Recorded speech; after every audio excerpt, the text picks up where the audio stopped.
కదా ఇదే కదా నీ కదా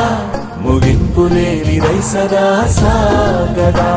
నిస్వార్థమెంత గొప్పదో ఈ పదము రుజువు కట్టదా సిరాలు లక్ష వంపదా చిరాక్షరాలు రాయదా నిసీధి ఎంత చిన్నదో నీ కంటి చూపు చెప్పదా నీలోని వెలుగు పంచగా విశాల నింగి చాలదా మనుష్యులందు నీ కథా మహర్షిలాగా సాగదా మనుష్యులందు నీ కథా